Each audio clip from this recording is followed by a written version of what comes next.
माता सबरी की कथा हिंदी में। बात भगवान राम के जन्म से पहले की है, जब भील आदिवासी कबीले के मुखिया अज के घर बेटी पैदा हुई थी। उसका एक नाम श्रमणा और दूसरा नाम सबरी रखा गया। सबरी की माँ इंद्रुमती उसे खूब प्यार करती थी। बचपन से ही सबरी पशु पक्षियों की भाषा समझकर उनसे बात करती और जब सबरी की माँ उसे देखती तो कुछ समझ नहीं पाती थी। कुछ समय बाद एक पंडित ने सबरी के परिवार को बताया कि वो आगे चलकर सन्यासी बन सकती है। इस बात का पता चलते ही सबरी के पिता ने उसका रिश्ता तय कर दिया। जैसे ही शादी का दिन नज़दीक आया, सबरी के घर वालों ने खूब सारी बकरियां और अन्य जानवर घर के पास लाकर बांध दिए। एक दिन सबरी की माँ जब उसके बाल बना रही थी तो उसने माँ से पूछा, इतने सारे जानवर हमारे घर क्यों लाए गए हैं? माँ ने जवाब दिया, बेटी तुम्हारा विवाह होने वाला है, इसलिए हम इन लोगों ने इनका इंतजाम बलि के लिए किया है। तुम्हारी शादी के दिन ही बलि प्रथा होगी और फिर इनसे स्वादिष्ट मैं ही नहीं रहूंगी। तब ना विवाह होगा और ना ही बलि प्रथा। इससे मासूम जानवर बच जाएंगे। इसी सोच के साथ जानवर को रखी गई जगह पर सबरी पहुंची। उसने सोचा कि उन्हें खोल देती हूँ, लेकिन वो ऐसा नहीं कर पाई। उसके बाद सबरी जंगल की तरफ भागने लगी। भागते भागते सबरी ऋषि मुख पर्वत पहुंच गई। वहाँ करीब 10,000 ऋषि रहा करते थे। सबरी को लगा कि वह भी इस जंगल में किसी तरह ऋषि मुनियों की सेवा करके अपना जीवन जी लेगी। वो चुपचाप उसी जंगल में एक हिस्से में किसी तरह से रहने लगी। सबरी रोजाना ऋषि मुनियों की झोपड़ियों के आगे झाड़ू लगाती और हवन के लिए लकड़ियां भी लाकर रख देती। ऋषि मुनियों को समझ नहीं आ रहा था कि जंगल में उनके काम अपने आप कैसे हो रहे हैं। एक दिन सबरी को किसी ऋषि ने देख लिया।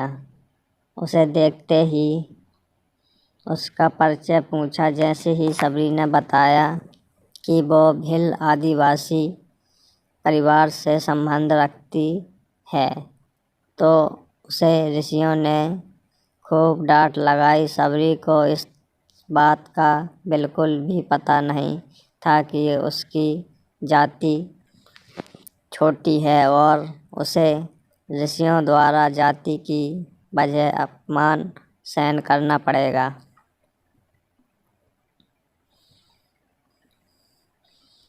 इतना सब होने के बाद भी सबरी हर ऋषि मुनि के दरवाजे पहुंचती और उनसे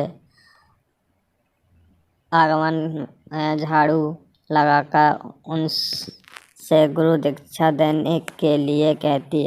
हर कोई सबरी को उसकी जाति की वजह से अपने आश्रम से भगा देता था। ऐसा होते होते काफ़ी समय बीत गया। उसके बाद सबरी मतंग ऋषि की कुटिया में पहुंची। वहां पहुंचकर मतंग ऋषि को सबरी ने बताया कि वो उनसे गुरु दीक्षा लेना चाहती है। उन्होंने खुशी खुशी उसे अपने गोकुल में रहने दिया और भगवान से जुड़ा ज्ञान देते रहे।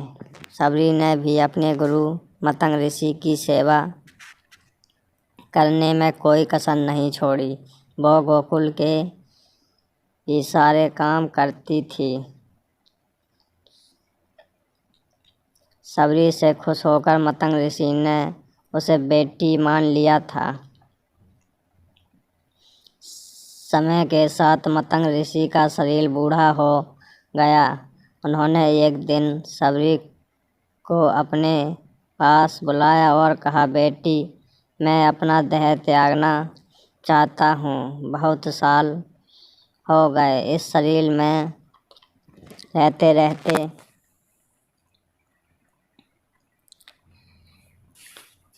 सबरी ने दुखी मन से कहा, आपके ही सहारे मैं इस जंगल में रह पाई हूँ। आप ही चले जाएंगे तो मैं जीकर क्या करूँगी। आप अपने संग मुझे भी ले जाइए, मैं भी देह त्याग दूँगी।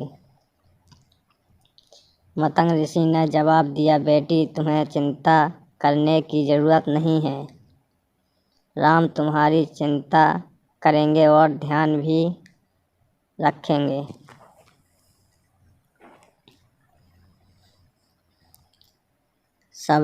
सबरी ने राम का नाम सुनने के बाद पूछा, वो कौन है और उन्हें मैं किस तरह से ढूंढूंगी।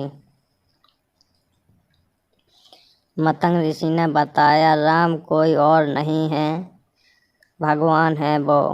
तुम्हें सारे अच्छे कर्म का फल देंगे। तुम्हें उन्हें ढूंढने की कोई ज़रूरत नहीं है। वो एक दिन खुद तुम्हें खोजते हुए इस कुटिया में आएंगे और तुम्हें उनके हाथों ही मोक्ष मिलेगा। तब तक तुम इसी आश्रम में रहोगे। इतना कहते ही मतंग ऋषि ने अपना शरीर त्याग दिया। सबरी के मन में मतंग ऋषि के जाने के बाद से एक ही बात थी कि भगवान राम स्वयं उससे मिलने आएंगे। वो रोज़ भगवान राम से मिलने के लिए बाग से अच्छे अच्छे फूल लाकर पूरा आश्रम सजाती और भगवान के लिए बेहद बेर तोड़ कर लाती। भगवान के लिए बेर चुनते हुए सबरी उन्हें चख लेती थी ताकि भगवान वो सिर्फ मीठे बेर ही दें। रोज़ाना सबरी इसी तरह भगवान के दर्शन की आस में फूल और बेर इकट्ठा करती रहती थी। इसी तरह इंतज़ार में कई साल बीत गए। सबरी का शरीर एकदम वृद्ध हो गया। एक दिन आश्रम के पास के ही तालाब में सबरी पानी लेने के लिए गई। तभी पास के ही एक ऋषि ने उससे अछूत कहते हुए वहाँ से भगाने के लिए कहा और एक पत्थर मार दिया। वो पत्थर जब सबरी को लगा तो उसे चोट लगी और खून बहने लगा।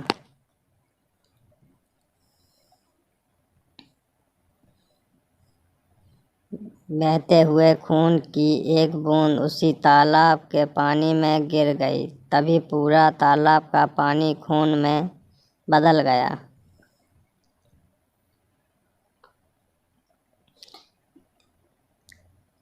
यह सब होता देखकर ऋषि ने सबरी को ही डांटा और कहा कि पापिन, तुम्हारी वजह से पूरा पानी खराब हो गया। रोज ऋषि उस पानी को साफ करने के लिए अपनी कई तरह की विद्याओं का इस्तेमाल करते। कई सारे जंतर करने के बाद भी कुछ नहीं हुआ। फिर उन्होंने गंगा जैसी कई पवित्र नदियों का जल भी उस तालाब में डाला, फिर भी तालाब का पानी साफ नहीं हो पाया और वो खून जैसा ही रहा।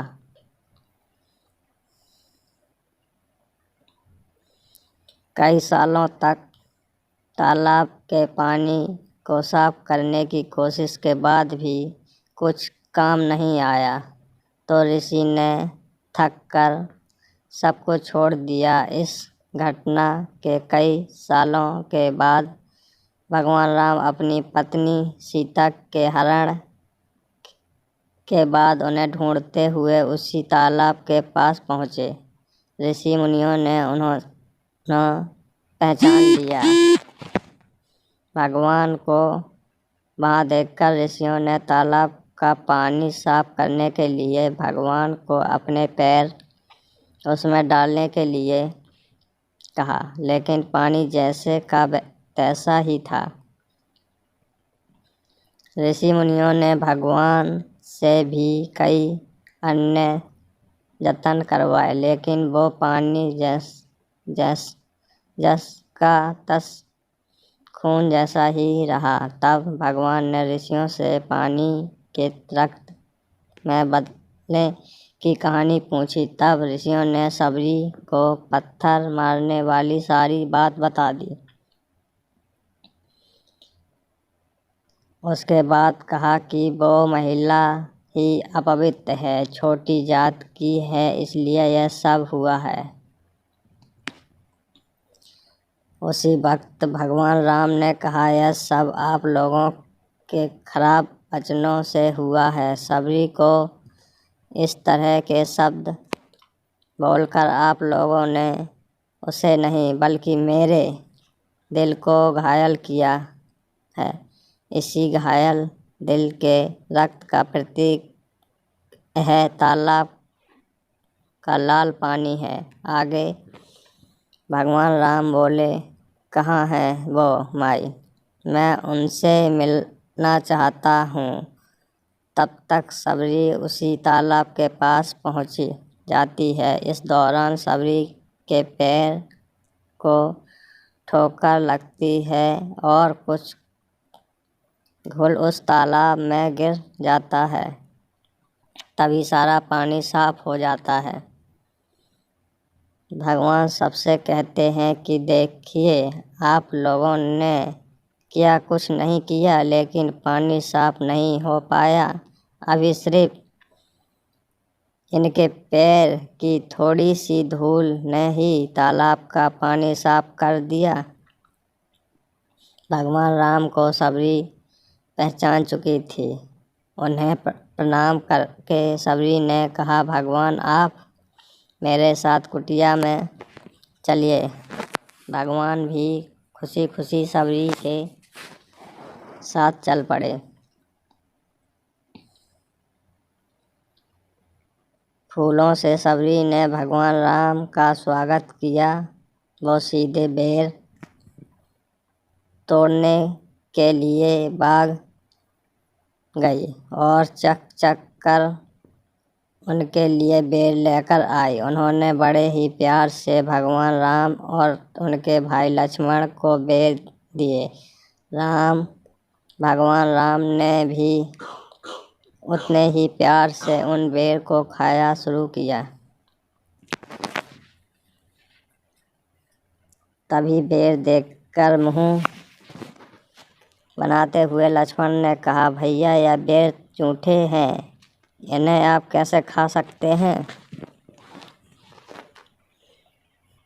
भगवान ने जवाब दिया, लक्ष्मण यह झूठे नहीं बल्कि बहुत मीठे हैं।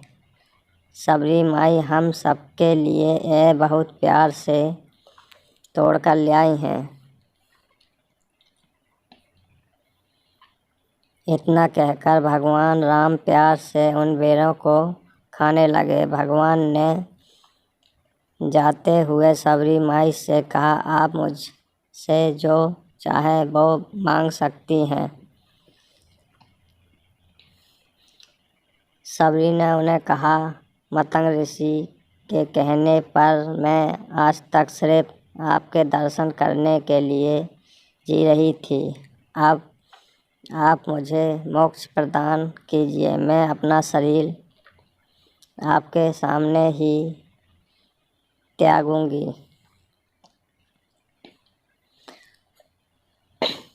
उसी वक्त सबरी ने अपना शरीर त्याग दिया। भगवान राम ने अपने हाथों से उनका अंतिम संस्कार किया और सीता माँ की खोज में आगे बढ़ गए। इस तरह से ऋषि मतंग की बात सच साबित हुई और सबरी को भगवान राम के दर्शन भी हुए। तभी से भगवान राम को सबरी के राम भी कहा जाने लगे। कहानी से सीख सच्ची सिद्ध हो तो भगवान के दर्शन जरूर होते हैं।